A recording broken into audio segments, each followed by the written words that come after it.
Right guys, it's going to be a 1080 Master Nightfall solo, getting the Platinum rank on a Hunter without any Pinnacle weapons during double loot week.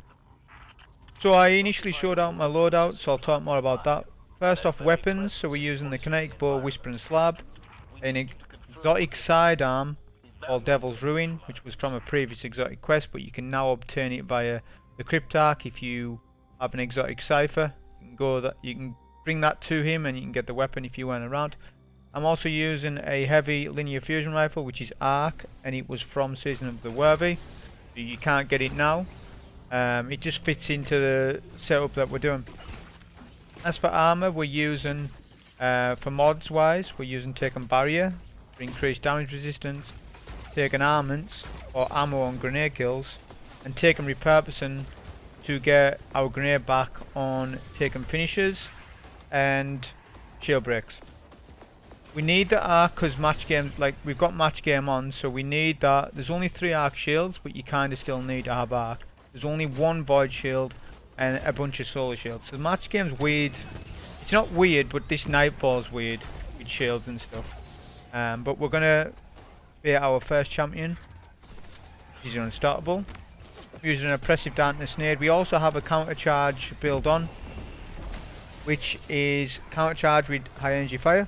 So every time we get a stun on any type of champion in this Nightfall, which there's Overload and Stoppables, we get charge of light, which means we get a 20% damage buff. We can stack that with Oppressive Darkness. We're on a void subclass. We don't always need every champion, but they stack together. And if we're doing that, we're definitely one phasing that champ, even with these weapons. So I'm doing it with different types of weapons because Lake of Shadows, like, if you're somebody that's been around since 2017, Lake of Shadows has been around a long time. It was a PlayStation exclusive strike. I think it was out at launch, but it was exclusive to Sony. And Xbox and PC never had it. Well, I've been playing this one for ages, yeah? And let me tell you, yeah, it's the best farm in the game, but it's not an enjoyable one. I don't enjoy this strike just because it has bad flow, there's not a lot to it. You always just want to get to the end, you don't enjoy doing it. So I've never really liked doing score runs on it. It's only good for speed runs, like for the fun factor. So that's why I don't upload much Lake of Shadows. But we have 2 unstoppables pushing us. This can be our safe zone. Of course, our unstoppable weapon is Devil's Ruin, which is okay. You need to do the full beam though. You can't just do it by aiming down sights like you would with a hand cannon or a pulse rifle. You've got to get the full beam there. It's actually not bad, all in all. Just like I say, I thought I would use it because I've never used it in an actual ordeal Nightfall before. Yeah, so with this next section, we're going to have a bunch of snipers, brawl and stuff. On my Warlock video I've done this completely different, but found that you don't really need to do it on this loadout. So we're just gonna do it the normal way. We're gonna clear the odds as and when they come up. There's gonna be a Overload champion behind the 2 snipers. We've took out the pairs of unstoppables. They're not a problem, especially the fact that we've got double primary essentially with a heavy, which is generally the best way. We could have not ran a bow and ran Overload nades, but we just wanted to do it, like I say, with this certain loadout. That's another thing. I understand that this Nightfall, people want to see the fastest runs, they want to see the most, you know, running the craziest amount of time. Thing is, do people enjoy me using optimal loadouts and getting them done really quick, or do people enjoy me using weapons that other people don't use? What's better? Let me know about that, because I could just run this, you know, in a certain amount of time, because people get finicky when it comes to Lake of Shadows and time. You know, they're obsessed with time on it. I understand it's a farm, but they're obsessed between like 10 minutes and 15 minutes. To me it doesn't matter, like you're getting mats anyways. So just let me know what you prefer. You prefer optimal speedrun type thing, or do you prefer using different types of weapons and working out the strat with those weapons, for example.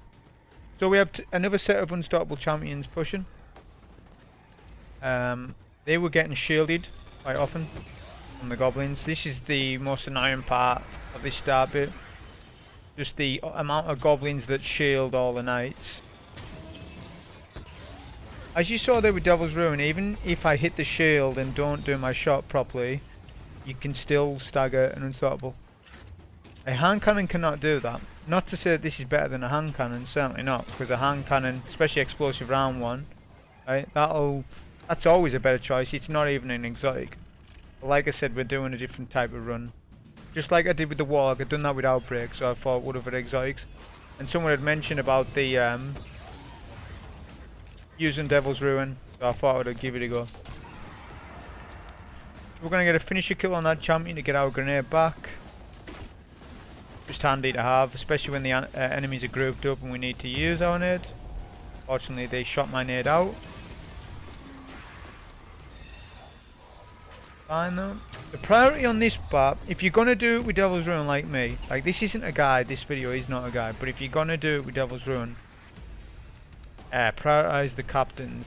At any point when they're not shielded, take an opportunity to go invis. We're on top 3 knights, so go invis and get that knight. There's a good amount of knights and they're the most annoying enemy, and they're more annoying than champions in this. We're going to get another finisher kill for another nade, which we can utilise that and get Oppressive Darkness going. Now we've chose top 3 Nightstalker over bottom just because Attrition, the modifier Attrition is on. Yeah? Which means we get no health regen. We have to get orbs of wells of light off the floor, which you can see it's just dropped on the floor.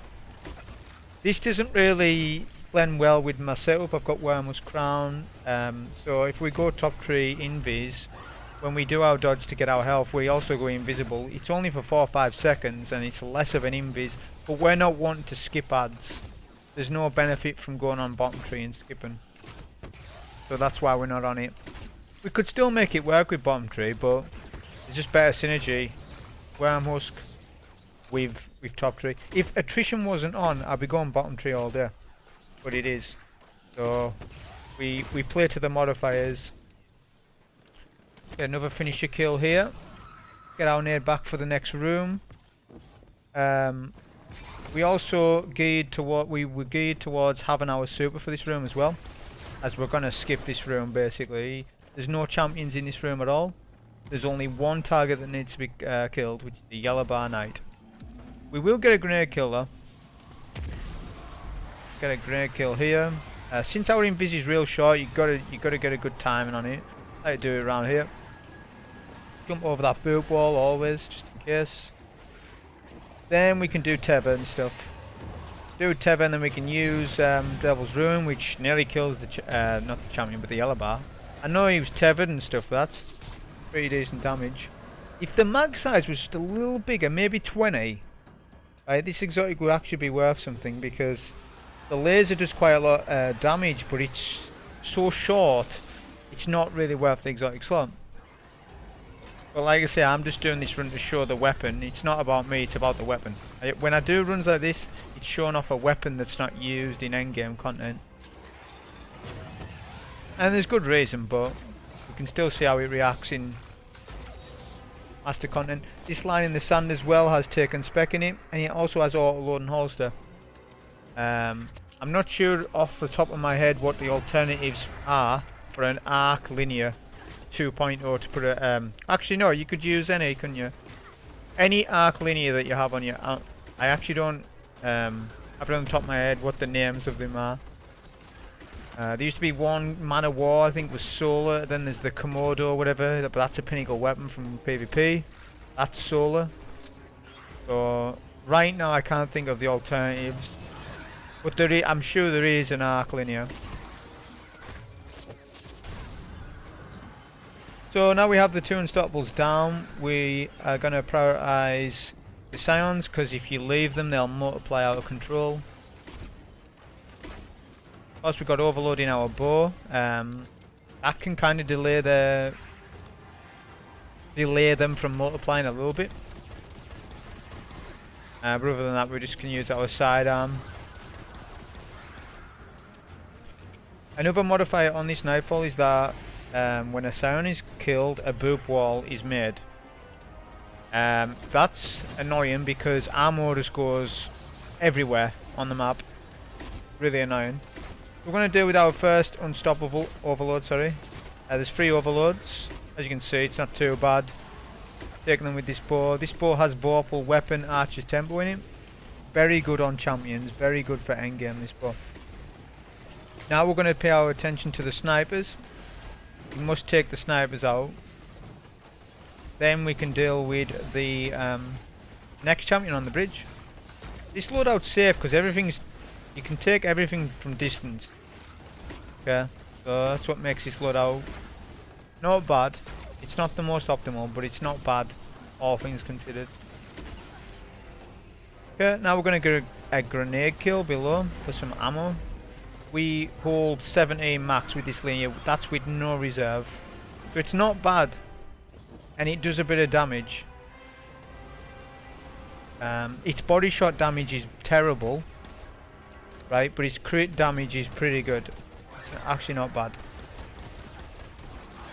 It's not a god roll or anything, but I only have 2 rolls. I have a raid one with rapid hit and the raid perk. Get the name of it. I've got a raid version and then I've got this one for solo player. I didn't save any other rolls. So now all Scions are killed behind us. We have 2 more champions, but we're going to go invis past them. Yeah, jump over the wall, the boop wall. Then we break the shield and then we can tether.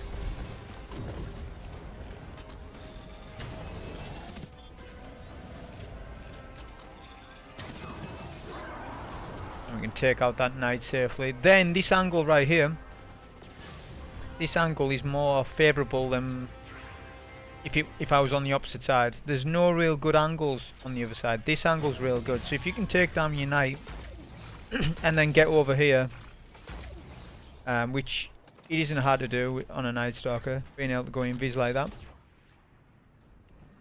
then it just makes it easier. Ideally you want to take out the unstoppable first, but it just depends on which one shows himself. Just because you can end up stunning the champion and then the unstoppable gets in the way and stuff like that. Pick up any ammo when you go to the next section. You want max. Always want to be leaving an encounter with max ammo. And if you're not, have a plan B for, or you know, have it planned where you're gonna get your next grenade kill. So first we're gonna take care of the ads. Then we can do a stun, Devil's Ruin, 2 shots.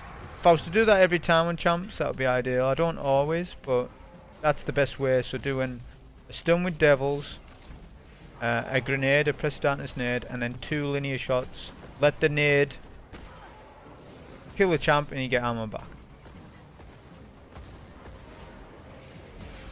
Okay, so this room could be awkward as well on this loadout since Devil's Ruin isn't a long range weapon. However, the solar beam doesn't seem to sort of care about range drop off for shields. I don't know, kind of weird. But what we're trying to do here is get the champion in a good spot. There is a boop wall behind me. I was getting unfortunate luck with this, to be honest, because generally this knight isn't as awkward.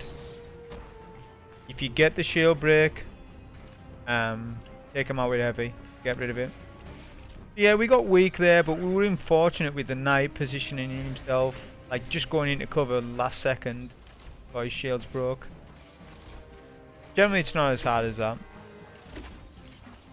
Okay, so now we want to take out any goblins that we can, because they can get in the way of what we're wanting to do.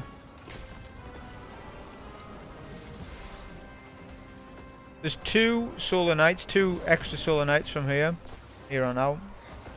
We need to get good angles on them to take them. Well, we only kill 1 actually. This one's a yellow bar, but Noticed there's one goblin still alive. I did not know. We're just trying to find an angle on the goblin. Of course, we're always watching our health. We had a dodge there ready as a plan B.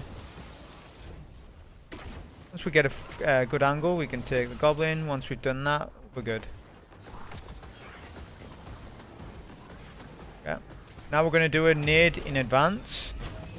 Get a shield break to get our nade back. And we actually got some heavy off there as well. So it's probably advisable to take the knight before the overload. If you do it the opposite way, so you try to take the overload, the knight is going to burn you down. So, and you might have to retreat from DPS. So it's best taking the knight first. I was just looking for ammo. I'm sure I had a heavy brick back there, but apparently not. Now we're going to skip this. We're not going to take this knight. It's not required. We'll do one invis past. We saved a nade for this to get a shield break. Then a tether. And then we can just take them with devils. We could have used our linear. It didn't really matter. We are low-ish on heavy, but we're only one nade off it. And there's loads of ads left to go in this room, so...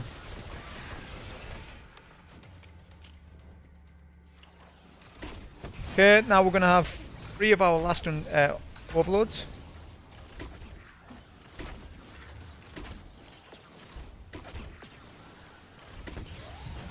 Which, like for the rest of the Nightfall, pretty simple to deal with. You can essentially take down a champion, these champions, with a bow only. You don't even need a heavy. The heavy just speeds it up. If you do not have taken armaments, say you have taken barrier, just take all the overloads with a bow only, and then save heavy for the unstoppables, and you'll have enough heavy. Even if you put on heavy finisher, which is on the artifact. So, if you had taken barrier at the minimum, you could still do it with just that mod. If you've got none of the mods at all, right, it's going to be harder and longer. And it's not going to be much of a farm then.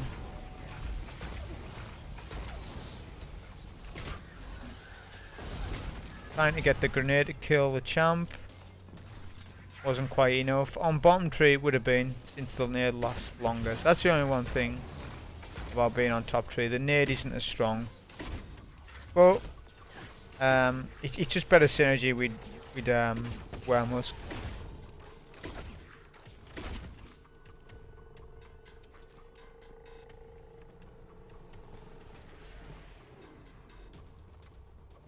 I'm gonna look about for any ammo at all. Primarix, we'll learn a lot of ammo. We want plenty of Devil's Ruin ammo as well.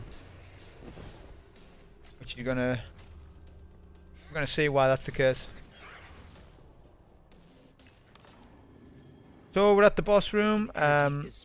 This is gonna be the mini cheese. I don't think it's a full cheese, right? A full cheese if you do God mode, or